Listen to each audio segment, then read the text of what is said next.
Hey, what's going on, dudes? It's Mitch, or Bajan Canadian here, and welcome aboard to 5 ways that you can make your Minecraft more realistic. Now, I just wanted to say really quick before this video rolls out that if you enjoyed these sort of videos, make sure you drop a like on it and let me know in the comments below what I should do next time. Without further ado, these are 5 methods to make your Minecraft a lot more realistic.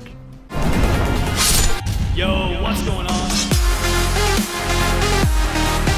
Now, the first way today that I'm going to show you how to make Minecraft more realistic is also the most obvious. Simply by applying a resource pack, you can really increase the game's graphics and get a lot more out of it. In this one, I'm using the Chroma Hills 128 pixel pack, which is 8 times more detailed than vanilla Minecraft. Let's take a quick side-by-side look at the water and the sky between vanilla Minecraft and this resource pack.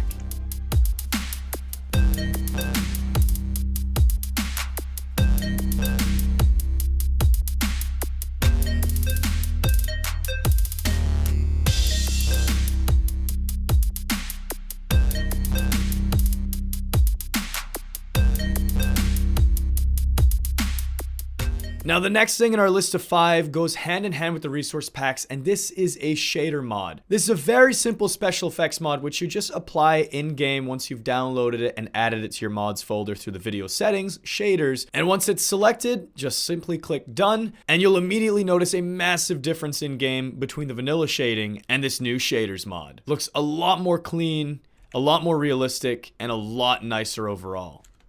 Next up, coming in at spot 3 for ways to make your Minecraft more realistic is the realistic terrain generator mod. So if you just take a look around me in this world, you're going to notice that this is a little bit different than standard vanilla generation. And that is because I'm using this mod to create this world seed. And this world seed generator will provide you with a much more realistic generation of a world. And it looks way cooler, it's a much more unique experience and definitely worth checking out. So now I'm going to show you the same exact world seed generated with 2 different world types to show you the difference between default and realistic. We're going to go ahead and use the seed real, and this world type is going to be generated as default. So let's go ahead and take a look at what we have here. So now we've loaded into the world. We're stuck in a little bit of a plains biome. Nothing too crazy going on here. Let's let the world load in a little bit more so we can really soak in the landscape and see what we're working with here. So we've got some hills, we have an exposed lava flow. This is actually a really cool world seed here in 1.8.9. However, I'm curious to see what the world seed does when I select it as a realistic generation instead of default Minecraft. So we're going to switch world type all the way over to realistic and type the same exact seed, real, done, create new. It is generating now,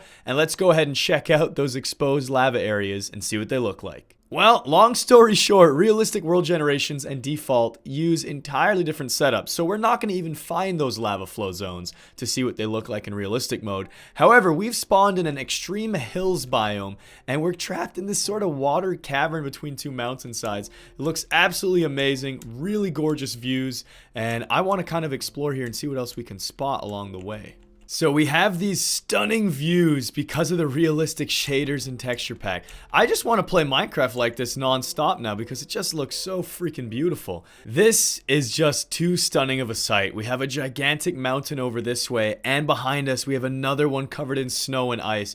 Just looks way too pretty, and I know that for my next single player world, I'm definitely going to be using these mods together. Number 4 on our list is the enhanced visual effects mod that I need to show you, and it is really cool. It adds a lot of different features to the game. As you can see right here, I'm walking on sand, and I have sand particles appearing on my screen. So different blocks that you step on and interact with are going to do different on-screen effects for you. So that's what sand looks like. If I go ahead and jump in the water, you're going to see that my vision fades and has issues. I can see little bubble particles everywhere. It's as if you're swimming in the ocean or your pool in your backyard, and you open your eyes. It's not perfect sight. So that's what this does. It applies that same effect into your Minecraft. And even when you get out of the water, there's that haze that you have to kind of wipe the water off of your face for until you can see perfectly clearly again. Now, the enhanced visual effects mod also influences when you're battling against monsters. So let's test it out. We've got ourselves some armor and gear here, as well as some skeleton and zombie spawn eggs. So let's throw them down and see what happens. Hey, dude. Oh my god, they're burning. There's blood on my screen. I got shot. Dang it, man. Stop roasting. Stop roasting, dudes. Slap them down real quick. Get that blood off my screen. I don't like that. And I guess we're going to have to find out what happens when a flaming zombie attacks. Alright, he's angry. Oh, jeez. Okay, well, he finally delivered a blow that lit me on fire. It was pretty short-lived, but you could see the particles on my screen there when the fires were hit. It looks much cooler than regular default flames. I could dig it. And the blood on my screen still is there because I have damage in my health bar. As you can see, I'm hurting. So if I eat some mutton, I should in theory regenerate this health, and that should fade off of my screen. So let's just wait for that to happen. It's fading the more health I regenerate. It's fading. It's almost gone. The blood on my screen is been cleared away. So that is a pretty epic feature. Now, for curiosity's sake, it is nighttime. Let's spawn in a lot more mobs and see what happens if they take our health all the way down to 0. Spawning them in. Ow, it hurts. Puppy, please don't kill me. Alright, the blood splatters are getting more intense. Okay, there's blood all over my screen. This is actually starting to look horrifying. I wonder what effect's gonna happen next. We're gonna find out shortly. Hey, Skeletrons. Hey, dudes. I got a lot of blood on my screen. Yep. Okay. Where our heart is beating. Our heart is pounding right now. We're taking a lot of damage. This is actually so freaking creepy. There's like a bass thump as well in my headphones as I get hit like that. It's getting more and more intense, more and more dramatic. The blood is getting closer to the center of the screen. And I've died. My heart has stopped beating. The screen is totally blurred. If I want to click respawn, I just have to know where that button is. And we're back. And we're alive. All is good in the world. But that was a freaking epic way to play. That way it feels so much more dramatic and intense while you're in the middle of a battle. Kind of distracting, but really, really epic. Alrighty, welcome to the 5th and final component of today's 5 ways to make your Minecraft more realistic. We've moved down to Minecraft 1.7.10 and we've added a mod called Enviromine.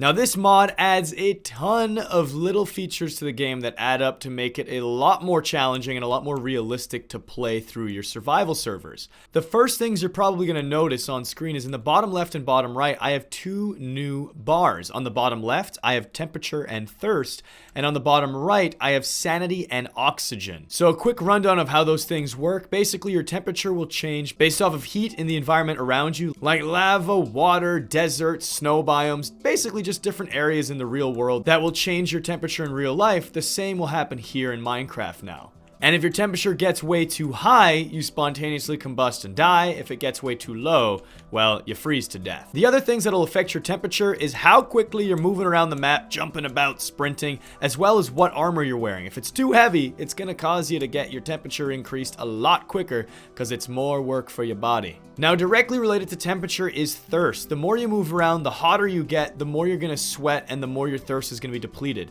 And the more water you're gonna have to produce and drink for yourself to keep that at sustainable levels. On the right-hand side, we have sanity. The deeper you go into the caverns, the more animals you kill, the more monsters you fight, the more your sanity is affected and decreased. You can increase your sanity by planting flowers, doing good deeds, and just generally things that in real life you'd feel would increase your sanity, like raising animals and just being a good person. And beneath that is your air levels. Your oxygen is depleted based off of where you are in cave systems and the air quality. So if you're in a cave system that is deep below the earth, as well as has lots of lava and things around that are going to be chewing through the oxygen and burning it up to produce fire, you're going to have that drop a lot quicker than normal. So those are your 4 gauges. I don't want to go into any more detail. There's just a lot of small things in this mod that you'd have to learn by playing it yourself or reviewing different guides online. Now, what I want to talk about is the environmental impacts based off of things you can do and influence the environment around you. For example, torches. If I place this under a tree, it actually breaks those blocks and can light things on fire. Give it a second. I'm sure something will burn. Look! It's burning! It's burning! It's gonna spread! Oh God! It's spreading! We're gonna cause a forest fire by placing down a torch. How crazy is that? In addition to that, torches actually influence the light levels around you. So I have no torch in my hand. Take it out, I can see better. No torch in my hand, it gets darker. Take it out, and I can see a lot clearer around me. Now, the next thing I want to show you is how the environment around you responds more realistically to actions. For example, if I want to chop down this tree, if I break that block, the entire tree will shift down a notch. And so on and so forth, and the leaves at the top should explode if I remove all of the logs. As you saw, some of them did, some of them didn't. That's just the way she goes. Sometimes you'll get rid of more, sometimes you'll get rid of less. Let's take another look. That entire treetop just exploded, as you saw.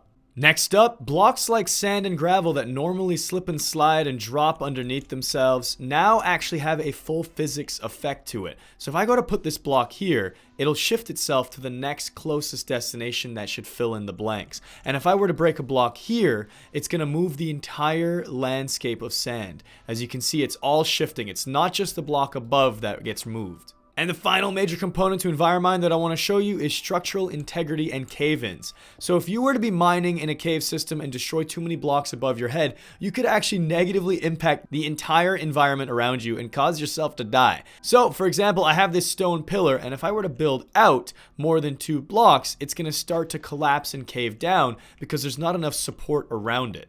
As you can see, it keeps dipping and dropping. And now that we have this extra beam built up, we can build across like this and so on and so forth. So if I were to build up here, I should be able to connect these over because these are 2 support beams close to each other. So it's going to make building a lot more challenging, also a lot more rewarding and more realistic. Speaking of realistic, it's now raining and you can see some crazy shader and environment effects around me.